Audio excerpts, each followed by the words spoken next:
berkenaan dengan Kisah Para Rasul pasal yang ke-20. Tentu saya juga tidak menggali banyak secara fakta sejarah atau data yang sudah ada karena sudah disajikan.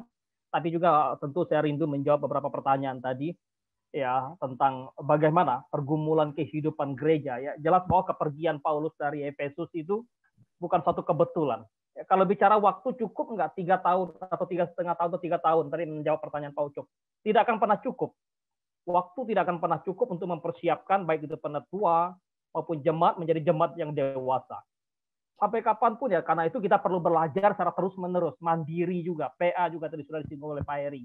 Sangat terbatas waktu ya. Jangankan Paulus, Kristus yang 3,5 tahun saja Tuhan mengajar muridnya, muridnya juga masih belum mengerti seutuhnya. Apalagi Paulus yang adalah manusia yang tidak pernah melampaui Yesus Kristus. Ya, oleh sebab itu kemudian pergian Paulus dari Efesus setelah keributan reda tentunya dia baru pergi. Artinya bahwa keributan apapun ya tentu ada akhirnya. Akan ada masanya di mana orang akan berhenti ribut walaupun kita sudah baca dalam kisah Para Rasul pasal yang ke-19. Tetapi ada masalah yang dihadapi dalam pelayanan ya pasti. Bukan saja masalah dari dalam tapi masalah dari luar. Ya, kalau kita baca dalam surat tulisan Lukas kepada Theophilus dalam Kisah Para Rasul ini, maka jelas bahwa di situ Paulus menghadapi kesulitan atau tantangan atau masalah dari Demetrius, dari orang-orang dari luar yang merasa terancam bisnisnya, perekonomiannya. Tapi tentu ada masalah dari dalam, itu juga yang Paulus tegaskan kepada penetua. Ada guru-guru palsu, ada penyesat-penyesat juga. Nanti kita akan lihat bagian ini. Yang tentu juga jadi pertanyaan dari Pak Ucok tadi juga. Ya, Paulus jelas waktu dia mau meninggalkan jemaat Efesus, dia manggil, mengumpulkan para murid. Ya, tentu saya pikir bahwa ini sesuatu yang sangat indah, yang sangat bagus ketika ingin tinggalkan satu tempat lagi dia panggil. Dia sebagai seorang guru, seorang rasul, dia panggil murid-muridnya, panggil jemaatnya. Kenapa? Dia memang tentu ingin pergi dengan baik. Ya, meneguhkan dan menguatkan hati para murid. Kenapa perlu diteguhkan? Keributan sudah terjadi saat dia masih ada. Kita juga melihat latar belakang sebelumnya. Ada murid Paulus, ada orang percaya juga yang terseret di dalam satu peristiwa waktu keributan. Pasti secara emosi, secara iman, secara psikologi, secara sosial. Mereka tentu mengalami satu goncangan. Karena itu pasti Paulus hadir di tengah-tengah mereka untuk menenangkan kembali, mengingatkan mereka. Ketika dia pergi bahwa tidak, artinya bahwa tidak menjamin lalu mereka terus aman. Pasti ada tantangan-tantangan lagi juga. Karena itu perlu menegaskan ya. Lalu dia minta diri, pamit diri dengan baik. Ya, tidak kabur, tidak lari meninggalkan pergumulan, keributan di Efesus. Walaupun Efesus itu sebetulnya ribut, orang boleh dikatakan Demetrius menyoroti ajaran Paulus. Tapi Paulus tetap bertanggung jawab dengan, ya boleh dikatakan dengan satu keadaan, dengan situasi yang itu saat terjadi ya. Karena itu itulah yang harusnya dilakukan. Bagaimanapun ya kita mesti menjadi orang yang tentu bertanggung jawab dalam hal itu. Ya perjalanan Paulus menguatkan jemaat tadi sudah disinggung juga. Ini bukan satu perjalanan yang mudah loh. Ya transportasi tidak seperti sekarang. Perlu waktu. Ya tadi sudah disinggung oleh Bu Lomongga juga dari Makedonia lalu ke Troas ke daerah-daerah lain ke daerah Yunani misalnya. Kalau kita membaca pasal 19 ayat 21, ini agenda atau plan perjalanan Paulus. Sebelum keributan terjadi, bahwa Paulus sudah membuat satu agenda perjalanannya. Sehingga ya dalam menasihati, menguatkan hati jemaat itulah tujuannya. Tadi sudah disinggung oleh Pak Hendi. Memfollow up kembali, menguatkan lagi. Memastikan setiap jemaat-jemaat yang sudah dilayaninya diteguhkan, dikuatkan. Jadi jemaat didorong supaya mereka terus setia kepada Tuhan. Jadi dalam hal ini juga kita melihat ada sesuatu yang luar biasa yang sebetulnya Tuhan pimpin ya, di dalam kehidupan Paulus. Maka dalam bagian ini sekaligus juga saya menanggapi atau memberikan satu jawaban kepada Ibu Lomongga terkait dengan apa yang tadi juga ya, sudah disampaikan oleh Pak Anan. Dalam konteks Kisah Para Rasul ini, maka karya Roh Kudus adalah melahirkan gereja. Roh Kudus memimpin orang untuk percaya kepada Kristus. Tanpa pimpinan Roh Kudus, maka orang tidak akan pernah bisa menerima Kristus. Ya, jadi Roh Kudus itu memeteraikan karya Kristus di dalam kehidupan manusia. Dalam konteks Kisah Para Rasul, dalam kehidupan gereja mula-mula. So itu karya Roh Kudus, relasi atau relasi bagaimana karya Roh Kudus. Tentu kalau kita mau belajar secara dalam tentang Roh Kudus secara pribadi, secara karyanya dan sebagainya, tentu itu sesuatu yang sangat sangat dalam, sangat panjang sekali. Tapi dalam konteks Kisah Para Rasul ini, maka Roh Kudus melahirbarukan orang percaya untuk terima Kristus, untuk percaya kepada Kristus. Ya, sehingga nanti gereja ini termasuk Paulus pun dalam pelayanannya dipimpin oleh Roh Kudus. Maka kita sudah bahas bagaimana Paulus yang boleh dikatakan mereka mau pergi ke satu tempat lalu diarahkan untuk pergi ke Makedonia karena ada panggilan dari sana. Itu pun bagian dari karya Roh Kudus. Dan dalam bagian ini Paulus menyebut bahwa hidupnya ditawan oleh Roh Kudus. Berarti betul-betul dikuasai. Kalau tawan kan istilah bahasa orang ini kan di penjara, diperhamba. Jadi Paulus menjadi hamba daripada Roh Kudus itu sendiri dalam melayani. Ya, ini sebetulnya menjadi sesuatu yang sangat penting juga. Tadi sudah disinggung oleh Pak Heri nama-nama orang-orang ini juga. Ya, ada Aristarkus dan sebagainya ya. Tapi sesuatu yang sangat sangat menarik bagi kita ya. Paulus sebelum bertemu dengan timnya, pelayanan di Troas, kemudian mau dari Filipi, dari Asia, dari daerah Makedonia mau ke Troas ya. Orang-orang sudah diutus untuk mendahului Paulus ke Troas. Murid-muridnya tadi orang-orang yang tentu seperti Timotius dan sebagainya. Ya, mereka sudah mendahului. Mereka mengikuti, kenapa? Sesuatu yang luar biasa. Di sini juga kita melihat bagaimana mereka mengikuti ajaran dan cara hidup Paulus. Sekaligus juga bagaimana mereka menteladani Paulus. Di sini juga kita melihat bahwa Paulus tidak seorang diri. Sehebat apapun manusia, dia dalam melayani Tuhan perlu tim, perlu orang dekatnya, perlu orang yang bersama dengan dia. Sehebat apapun hamba Tuhan, bahkan Paulus sendiri pun sebagai rasul yang hebat, dia perlu orang. Tadi sudah disinggung oleh Pak Heri, nanti akan dikaderkan, dipersiapkan. Ada estafet satu pelayanan, sehingga nanti kemudian Timotius menjadi seorang pelayan penggembala di Efesus. Ya, nah ini sesuatu yang luar biasa. Karena itu melayani Tuhan, pekerjaan Tuhan itu bukan one man show, tetapi betul-betul satu tim. Sekalipun ada hamba Tuhan yang hebat, maka hamba Tuhan yang hebat itu pun perlu orang lain. Perlu tim, perlu orang, entah dia apapun jabatannya. Maka gereja yang maju, gereja yang sehat, harusnya memang semua melaksanakan fungsinya. Bukan hanya sentral pada, wah ini figurnya apa, kalau figur nggak ada kita nggak jalan, nggak bisa. Tetap harus kemudian di sini kita melihat juga peran para penetua juga sangat luar biasa di dalam Kisah Para Rasul pasal yang ke-19 ini. Ya, sehingga ya, tadi Pak Ucok sampaikan gimana kita mau menilai, mengoreksi atau melihat bahwa satu pengajaran itu ada guru-guru palsu dan sebagainya. Tentu saja dari pengajarannya pertama. Kedua, bukan hanya pengajaran boleh benar, tapi kalau hidup tidak menghidupi apa yang diajarkan, itu pun sebetulnya ya pengajar sesat yang ada di dalam. Berbahaya, iya. Ya, karena itu pengajaran istilahnya secara ajaran barangkali orang bisa belajar dengan baik. Secara akademik, karena banyak buku yang dibaca, karena mengikuti seminar, misalnya mengikuti kelas-kelas. Tetapi kalau hidup juga, ya bertentangan dengan apa yang dipahami, bertentangan dengan apa yang diajar, itu sesuatu yang bahaya. Ancaman juga bagi gereja. Ya, oleh sebab itu kembali bahwa Paulus berkhotbah di Troas begitu lama. Hari pertama minggu itu, boleh dikatakan, hari terakhir juga menjadi Paulus ada di Troas. Karena 7 hari dia ada di Troas. Jadi hari pertama minggu itu sekaligus juga menjadi hari terakhir bagi Paulus di Troas, sehingga dikatakan jemaat berkumpul, rajin. Iya. Ya, jemaat mula-mula berkumpul. Padahal kalau kita memperhatikan dalam konteks ini, jemaat berkumpul di ruang atas, tanpa AC, tanpa ruangan yang bagus. Mereka nggak punya sinagog. Ya, di ruang atas. Sehingga dikatakan lalu mereka memecah-mecahkan roti. Memecah-mecahkan roti memang ya kalau dalam tradisi jemaat mula-mula tadi sudah disinggung oleh Bu Lomo enggak. Ada beberapa simbol yang disampaikan di sana. Jadi ketika mereka memecahkan roti sekaligus juga menjadi situs simbol persekutuan di mana mereka mengingat penderitaan Kristus, persekutuan dengan Kristus, tapi juga menjadi satu simbol yang kuat antara persekutuan orang percaya satu dengan orang percaya yang lain. Nah, itu dua hal yang tentunya menjadi makna yang penting di dalam Kisah Para Rasul ini. Sehingga ya, dalam bagian ini maka perayaan atau merayakan penetapan perjamuan Tuhan tanda persekutuan orang percaya dengan Kristus. Mereka ingat akan penderitaan Kristus, tapi juga sekaligus mempererat satu persekutuan di dalam kehidupan orang percaya mula-mula.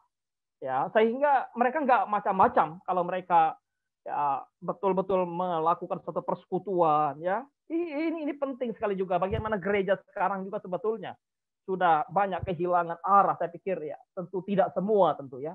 Tapi hati-hati juga kita dalam kehidupan perjalanan bekerja. Tempat ruang atau sederhana, fasilitas barangkali saya katakan ya tidak seperti zaman sekarang ya. Orang fasilitas kadang menjadi satu alasan bagi orang sekarang untuk beribadah. Oh, fasilitasnya tidak memungkinkan bagi saya dan sebagainya. Padahal kita lihat juga kesederhanaan untuk mereka datang beribadah, berkumpul. Pembicaranya siapa? Pengkhotbahnya siapa? Paulus. Ya, khotbah perjamuan, pengantar perjamuan sekaligus juga khotbah perpisahan. Sehingga tidak heran kalau saya memahami bagian ini, Paulus begitu lama berkhotbah. Dari misalnya boleh dikatakan sampai tengah malam. Habis tengah malam itu sampai Titus jatuh, lanjut lagi ternyata ya. Sampai fajar menyingsing. Khotbahnya lama, sampai tengah malam. Dan bahkan sampai fajar menyingsing. Saya bisa memahami bagian ini. Bagaimana seorang rasul, seorang pemimpin ketika ingin melakukan satu perpisahan. Dan dia tahu, dia sadar bahwa dia tidak mungkin kembali lagi ke situ. Jangankan itu ya, kalau kita ingat dulu almarhum di hari-hari terakhir dia mau sampaikan nasihat pengajarannya, nggak terasa kita mendengarkan waktu. Kemudian dia pun pasti punya satu pengajaran yang begitu banyak, pesan-pesan yang begitu banyak. Itu saya melihat bagian ini sebetulnya, Paulus kemudian tidak heran kalau dia begitu panjang khotbahnya. Bayangkan, ya orang sekelas Rasul Paulus khotbah panjang ya. Ada yang bosan nggak kira-kira ya pasti kan, sehingga ada yang tertidur gitu. Ada yang Eutikus yang kemudian tertidur, seorang muda duduk di dekat jendela, tertidur saat mendengarkan khotbah. Barangkali mungkin khotbahnya membuat ngantuk, mungkin khotbahnya nggak ada humor, mungkin khotbahnya terlalu dogmatis dan sebagainya. Tapi sesuatu yang sangat menarik ini juga sebetulnya menjadi satu tantangan, godaan. Bagaimana dengan zaman sekarang? Ya, sekarang ini alasan pengkhotbah misalnya, tapi Paulus seorang rasul masih ada yang tertidur. Ya, bagaimana dengan sekelas ya boleh dikatakan ya, orang-orang biasa, orang yang tidak punya apa-apa seperti kami ini ya. Ini ya tertidur lah. Ini karena tantangan zaman sekarang ya. Sehingga ya orang-orang muda kemudian waktu Eutikus ini jatuh dari tingkat 3 lalu jatuh mati orang katakan. Lalu di situ dikatakan, Paulus katakan dia masih hidup loh. Dia tidak mati. Tetapi menarik apa yang disampaikan oleh Pak Heri tadi, bahwa ini bukan sesuatu yang disorot dan dibesar-besarkan di sana. Karena tidak ada jemaat di situ lalu mengagungkan Paulus ketika dia sudah melakukan kebangkitan ini. Artinya sebetulnya bukan sesuatu pesan yang sangat penting ketika Paulus dipakai oleh Tuhan untuk menghidupkan kembali Eutikus ini. Ya, sekalipun dari sisi manusia hebat, tetapi Lukas tidak mencatat bagaimana jemaat Tuhan menghebohkan. Tidak.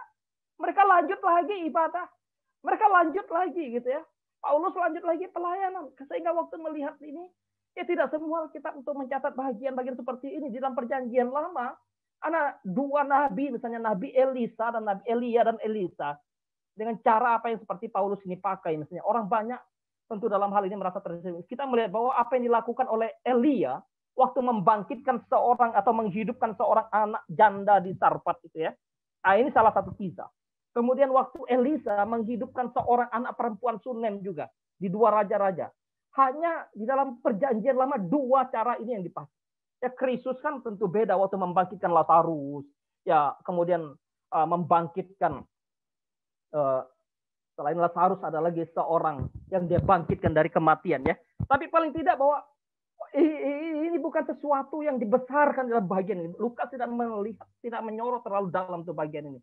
Sehingga apa yang ingin Paulus sampaikan atau apa yang ingin Lukas sampaikan dalam bagian ini? Jelas bahwa sesuatu yang biasa gitu ya.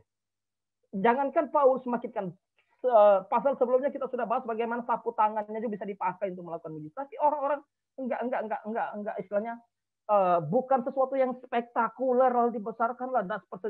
Kalau zaman sekarang ya pasti orang akan heboh datang ke situ ya, pasti orang akan mengagungkan dia. Tidak Ya, karena itu Paulus sama pengajaran barangkali sudah betul-betul jangan agungkan saya, tapi arahkan pada Kristus. Saya pikir ini tanaman Paulus yang begitu luar biasa sehingga ya tidak ada yang sangat-sangat membuat mereka wow begitu ya. Memang orang merasa sangat terhibur, ya. Tetapi kembali bahwa apa yang disampaikan oleh penulis Dr. Lukas tentunya melihat Paulus dan rombongan menuju ke Miletus, ini tadi sudah sesuatu yang sangat menarik apa yang disampaikan atau yang dipertanyakan oleh Pak Heri. Kenapa ya dari Troas ke Miletus, Paulus sebelum sampai Miletus, Paulus masih menggunakan jalan darat. Ini sesuatu yang sangat menarik. Seperti misalnya seorang penafsir bernama Matthew Henry. Dia menganggap bahwa apa yang dilakukan oleh Paulus ketika dia membiarkan rombongannya menggunakan kapal, dia memilih jalan darat. Pertama, Matthew Henry mengatakan Paulus ingin menguatkan beberapa jemaat atau rekan kerjanya yang ada di daerah, di darat, di dataran darat. Kedua, walaupun memang ini jaraknya tidak jauh. Kedua, bahwa Paulus juga, ya kalau dalam bahasanya ya, kalau di kapal kan dia langsung menggunakan fasilitas dengan aman, dengan enak. Tapi Paulus juga tentu melatih hidupnya untuk tetap, ya boleh dikatakan, melatih dalam kependeritaannya. Lalu ada yang mengatakan bahwa ini gambaran juga yang dilakukan oleh Yesus waktu Yesus menyuruh muridnya mendahului dia menggunakan perahu menyeberang danau, menyeberang laut ya. Lalu nanti baru Yesus kemudian menyusul. Waktu itu Yesus boleh dikatakan menyendiri untuk membangun satu relasi indah dengan Bapa. Sehingga di dalam bagian ini Matthew Henry juga mengatakan bahwa Paulus pun ingin melakukan satu devosi secara mandiri, secara sendiri juga. Karena dia memikirkan, merenungkan di dalam satu pelayanan perjalanannya. Sehingga sampai kepada satu daerah, ya, lalu di daerah Assos, sampai daerah Assos baru mereka naik kembali, lalu mereka sampai ke Chios, ya. Ke Chios, dari Chios nanti baru mereka ke Miletus. Padahal Miletus itu dekat dengan Efesus, tapi tidak hingga ke Efesus. Tadi memang analisa, ya di Efesus sudah pernah terjadi keributan, barangkali kalau di Efesus dia akan ditahan dan sebagainya.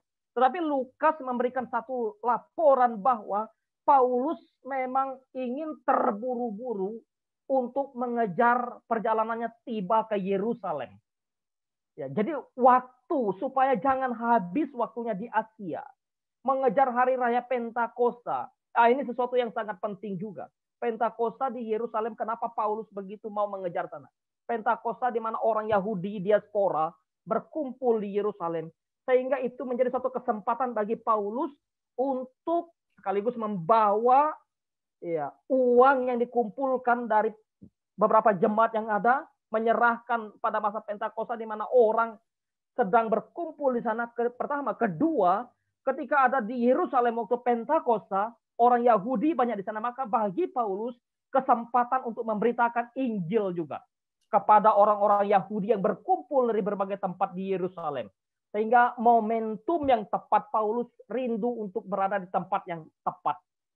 Ini melihat fokusnya, sehingga ya bicara ya, bagian ini juga kita bicara tentang teologi waktu juga bisa disorot. Bahwa ya jangan menghabiskan waktu.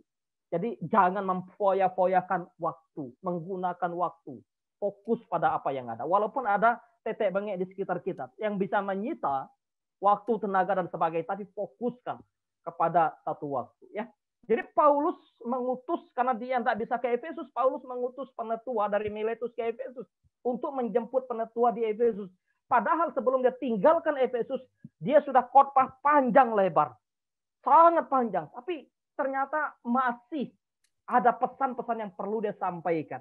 Itu dalam perikop yang ketiga itu. Misalnya pidato perpisahan Paulus ini, ya mengingatkan penetua jemaat Efesus tentang apa? Hidup dan pengajaran dirinya Paulus itu. Bahwa sejak awal sampai akhir dia ada di Asia Kecil, ya bagaimana hidupnya melayani Tuhan, tadi sudah disinggung semua.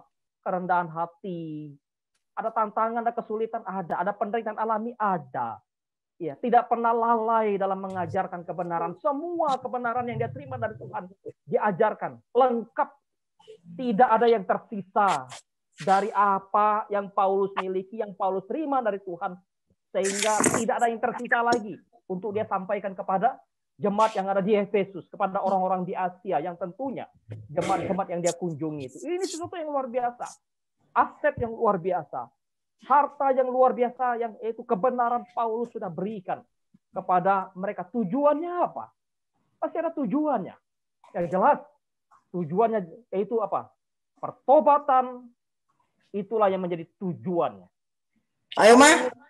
Begitu berkorban, begitu berjerih lelah, begitu mau menderita hanya karena apa? Merindukan pertobatan baik orang Yahudi maupun bukan Yahudi supaya mereka bertobat kepada Allah.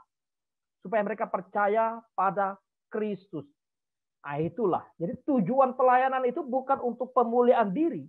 Tujuan pelayanan bukan untuk kekayaan diri. Bukan untuk kehormatan diri. Bukan untuk satu posisi diri. Tidak. Tapi sebetulnya kalau orang mengerti tujuannya adalah bagaimana orang dituntun kepada Kristus. Bagaimana orang mengalami satu pembaharuan hidupnya. Ya. Oleh sebab itu ya saya menggumulkan bagian ini juga. Waduh, saya ya mengoreksi diri gitu, sekaligus juga merenungkan, mengintrospeksi diri gitu ya. Yang namanya orang melayani Tuhan itu, apalagi kalau udah dulu susah nyaman bisa lupa diri misalnya kan. Yang dulu nggak ada follower, kemudian di banyak follower entah di sosial media dan di bagaimana, itu orang bisa lupa diri. Tapi ingat tujuan Paulus jelas, memberitakan Kristus, memberitakan Injil, meneguhkan jemaat, meneguhkan orang percaya, supaya apa? Pertobatan. Karena itu dia berkata, kalaupun darah pun bisa dicurahkan untuk orang Yahudi, aku mau, tapi nggak bisa. Ya tentu di sini tadi sudah dikatakan bahwa Paulus tawanan roh, dibawa ke Yerusalem dan ya tidak tahu apa yang akan terjadi pada dirinya selain apa yang dinyatakan roh kepadanya. Yaitu apa? Apa yang dinyatakan oleh roh kepada Paulus bukan sesuatu yang enak. Paulus menerima satu penyataan dari roh tentang hidupnya apa? Penjara dan sengsara menunggu aku. Aduh, ya. Tidak yang mulus-mulus loh yang dinyatakan roh kepada Paulus ya. Kamu akan mulus perjalananmu. Kamu akan sehat. Kamu akan kaya. Kamu akan dikagumi. Tidak. Tapi Paulus, apa yang dinyatakan roh kepadaku, itulah yang aku tahu tentang tujuan hidupku. Selain daripada itu, aku tidak tahu. Artinya aku tidak pusing dengan hal itu. Kecuali satu. Penjara dan sengsara menunggu aku.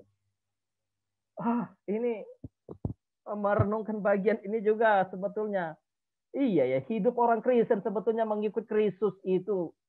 Kalau hanya mau cari enak melayani, mau cari kemudian tidak ada tantangan, tidak ada pergumulan.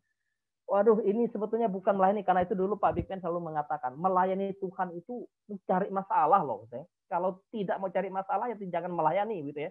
Yang namanya melayani itu pasti ada masalah. Barangkali bukan dari luar, dari dalam. Karena melayani Tuhan itu memberitakan kebenaran. Dan tidak semua orang menyukai kebenaran. Nah, itu problem di sana. Masalah yang harus dihadapi. Ya. Karena itu Paulus katakan, penjara dan sengsara menunggu aku. Tapi aku tidak hiraukan nyawaku. Asal yang mau kucapai adalah garis akhir aku. Aku menjalani dengan setia. Di sini Paulus bicara kepada penatua di Efesus. Dan tentu orang-orang di Efesus sangat mengenal istilah-istilah yang dipakai oleh Paulus dalam dunia olahraga. Ya, pencapaian garis akhir, pencapaian prestasi, pencapaian medali dan sebagainya. Ya, yang Paulus inginkan bahwa aku menyelesaikan pelayanan yang Tuhan anugerahkan kepadaku. Di sini sebetulnya kembali bahwa kalau kita memahami mendalam bagian ini, kita bisa dalami lagi bahwa Paulus mengajarkan tentang apa itu pelayanan. Pelayanan adalah tugas yang diberikan Tuhan loh. Bukan suatu permintaan manusia kepada Tuhan. Tidak. Manusia sejatinya tidak pernah mau melayani Tuhan. Karena itu ketika Tuhan menganugerahkan, memberikan pelayanan, maka terimalah pelayanan itu. Kebanyakan orang kan menawarkan diri dalam pengertian bahwa saya menyodorkan diri misalnya. Sejatinya manusia tidak ada yang menyodorkan diri kepada Allah untuk melayani Tuhan. Murid-murid Kristus yang dipanggil itu tidak ada yang menyodorkan diri. Ada orang yang menyodorkan diri mau ikut Kristus, lalu ditantang oleh Kristus, ya mundur kan. Tapi di sini kita memahami apa yang Paulus katakan. Pelayanan itu adalah tugas yang diberikan Tuhan. Apalagi kalau kita kembali ke belakang ke pasal 9 bagaimana Paulus dipanggil oleh Tuhan. Paulus tidak sedang mau melayani Kristus, justru mau menganiaya pemurid Kristus. Tapi dia kan waktu dipanggil Kristus, dia tidak berdaulat, tidak berdaya untuk menolong. Sehingga itu anugerah, pemberian Tuhan. Tugas pelayanan adalah memberikan kesaksian tentang Injil. Ya, memberitakan Injil, memberitakan kebenaran. Injil itu kemudian dikatakan itu sebetulnya mau dalami lagi, mau diperjelas lagi. Jelas Paulus katakan Injil itu kasih karunia Allah. Sehingga kalau orang bisa percaya kepada Injil, disinilah kita melihat juga bagaimana Paulus memahami kasih karunia Allah. Pelayanan itu yang tentunya adalah tugas dari Tuhan, diberikan oleh Tuhan. Pelayanan itu memberikan kesaksian tentang Injil. Maka pelayanan juga adalah kasih karunia Allah. Karena itu ketika Allah memanggil kita untuk melayani, bersyukur. Allah mau melibatkan kita untuk melayani, dia bersyukur. Jangan tolak kalau Tuhan mau memanggil kita untuk melayani dia. Ya, walaupun bagaimana kita tahu Pak, sekarang kan Tuhan tidak berbicara secara langsung lagi. Ya, tentu Tuhan berbicara melalui gerejanya, Tuhan berbicara melalui para hambanya. Karena itu waktu Tuhan memanggil ya gumulkan juga. Yang sampai juga ya panggilan juga dari gereja atau dari hamba Tuhan atau dari orangnya. Barangkali juga bukan suara dari Tuhan, karena itu perlu pergumulan. Karena biasanya kita beri, karena dalam konteks tadi, penatua tadi kita beri kesempatan untuk bergumul juga. Untuk merenungkan. Ya, penting untuk hal-hal ini. Sehingga betul-betul tidak memandang rendah, tidak memandang hina, tidak memandang remeh pelayanan Allah. Karena itu ya pelayanan itu sungguh-sungguh. Ya. Jadi bukan kita ingin show off dalam pelayanan, tidak. Tapi betul-betul mengerti, memahami arti pelayanan. Sehingga kalau pelayanan kita tidak dihargai, seperti apa kita? Pelayanan kita tidak dihormati, seperti apa kita? Kalau kita melayani Kristus, ya, jalan. Kalau kita benar, jalan. Ya. Nah, Paulus berpisah dengan penatua di Efesus. Kamu tidak akan melihat aku lagi. Tanggung jawab dia sebagai pemberita Injil kepada orang di Efesus sudah selesai. Dia sudah memberitakan dengan begitu berkorban sedemikian rupa. Tanggung jawabnya sudah selesai. Sehingga dia katakan, aku tidak bersalah kalau ada orang yang binasa yang sudah mendengar Injil yang aku beritakan. Aku sudah menyelesaikan tugasku memberitakan Injil. Memberitakan kebenaran dengan begitu setia. Pengorbanan dan sebagainya. Ya. Sekarang kalau ada orang yang binasa, maka artinya bahwa aku tidak lagi dituntut di hadapan Allah. Karena kalau kita memperhatikan bagian ini jelas bahwa Paulus juga mengerti, memahami Taurat dan kitab para nabi. Tentang apa? Yehezkiel. Ya, kalau kamu tahu orang kemudian belum mengenal Kristus, orang kemudian berdosa, lalu kamu tidak memberitakan kebenaran kepada mereka, ingat loh. Ya, darahnya akan ditanggungkan kepadamu. Ini tugas kita, karena itu kita memberitakan Injil. Memberitakan Injil kan tidak harus langsung kita bagaimana di mimbar, tapi sekarang media, ya tanggung jawab kita, panggilan kita, ya. Apalagi pintu untuk Injil itu sudah begitu terbuka sekarang. Ya, bagian kita ya udah bagaimana kita memberitakan. Orang mendengar, orang membaca, orang kemudian menyaksikan, paling tidak itu menjadi hakim atas mereka. Menggugah hati mereka. Kalau memang kemudian Roh Kudus menginsapkan mereka melalui entah tulisan, ayat kita kirim, ayat kita posting, atau pernyataan-pernyataan bijak yang kebenaran yang kita sampaikan, kita posting, kita broadcast melalui sosial media kita, itu paling tidak ingin menyadarkan kita. Ya, orang-orang seperti misalnya ya, salah satu teolog yang bertobat di dalam satu ruangannya adalah John Piper.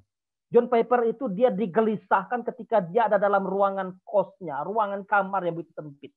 Dia melihat, mendengar, atau membaca tulisan itu sangat menggugah hatinya. Dia tidak bertobat ketika ditantang, tidak.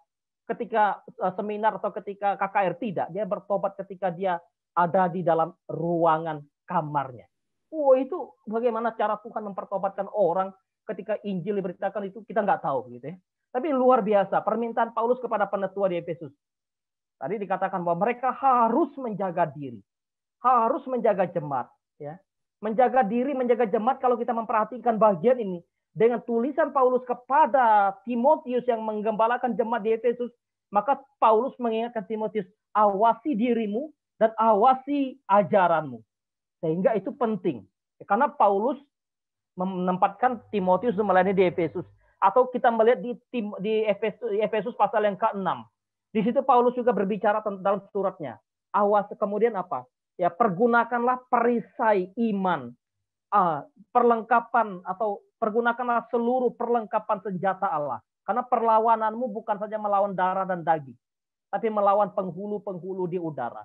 Sehingga tulisan Lukas dalam kisah para rasul ini bicara tentang jemaat atau bicara tentang perpisahan dengan orang di Efesus ini, penetua-penetua ini sangat bisa kita baca dalam konteks lain. Wah, iya, bagaimana Paulus betul-betul mengingatkan mereka. Awasi. Kenapa? Jelas alasannya ada serigala tadi sudah disinggung. Muncul pengajar palsu, pengajar. Bagaimana dengan konteks sekarang? Masih sangat ada. Serigala tadi sudah dikatakan ya dari luar, tapi serigala yang dari luar yang berbulu domba itu juga susah dibayangkan bagaimana menyamar serigala berbulu domba. Tapi juga ada pengajar-pengajar palsu yang muncul dari dalam. Kalau kita membaca ini, kemudian lihat kepada satu tulisan Rasul Yohanes di Wahyu, bagaimana kepada jemaat, salah satu jemaat di Efesus yang dikecam di sana, ya, mereka secara doktrin bagus, tapi mereka kehilangan kasih mula-mula. Ada seorang bernama Nikolaus yang kemudian pengajarannya dia adalah seorang Yahudi. Nah, itu juga menjadi satu ancaman bagi kehidupan jemaat Tuhan di Efesus pada waktu itu. Oleh sebab itu kemudian pelayanan, satu pengajaran, satu protek. Maka di sini Paulus melihat tugas penetua, tugas penilik jemaat. Itu bukan tugas yang sederhana, bukan hanya sebagai struktur, bukan hanya sebagai di situ dipasang, tidak. Tapi punya tanggung jawab yang besar, karena itu sebetulnya dia adalah bersama dengan gembala menjaga ajaran. Bukan hanya sekedar menjaga ajaran, tetapi bagaimana dengan kehidupan melayani Tuhan. Termasuk dalam konteks seperti begini, kita belajar bersama-sama. Walaupun barangkali ya karena sudah banyak yang mengerti, banyak yang tahu, tapi paling tidak ayo kita lihat kembali kepada Alkitab. Bukannya tugas seorang gembala menjaga domba. Paulus katakan, ada pengajar palsu. Karena itu kamu harus menjaga domba, menjaga kawanan domba. Itu tugas penilik. Kenapa? Itu ditetapkan kembali dalam konteks ini, ditetapkan oleh Roh Kudus. Ya. Roh Kudus dalam peranan bagian ini. Ingat, jemaat itu diperoleh atau ditebus oleh darah Kristus. Ini kembali relasi Roh Kudus dengan Kristus. Jelas dalam bagian pasal 19 ini, pasal 20 ini Paulus bicara. Jemaat itu diperoleh oleh Allah atau diperoleh oleh Roh Kudus dengan cara apa? Dengan cara darah Kristus yang sudah dicurahkan, dibeli dengan darah Kristus. Ya. Nah, oleh sebab itu kemudian Paulus ya tidak menyia-nyiakan kesempatan untuk bersama dengan para penetua ya, yang menjadikan diri teladan dan sebagainya sudah disinggung tadi. Tapi menarik bahwa Paulus menyerahkan mereka kepada Allah dalam bagian ini. Kenapa?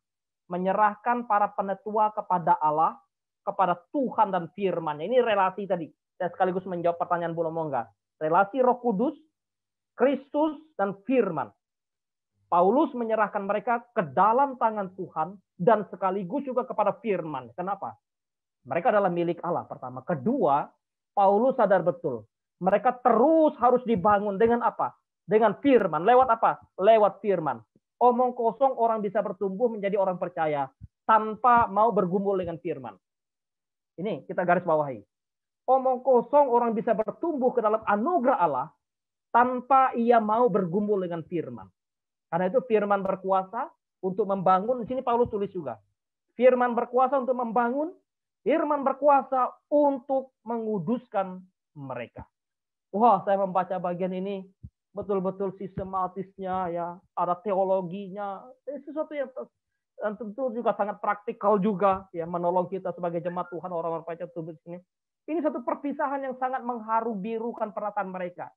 Paulus, mereka bertangis-tangisan, ada air mata, ada kesedihan, tapi juga mereka berlutut dan berdoa bersama.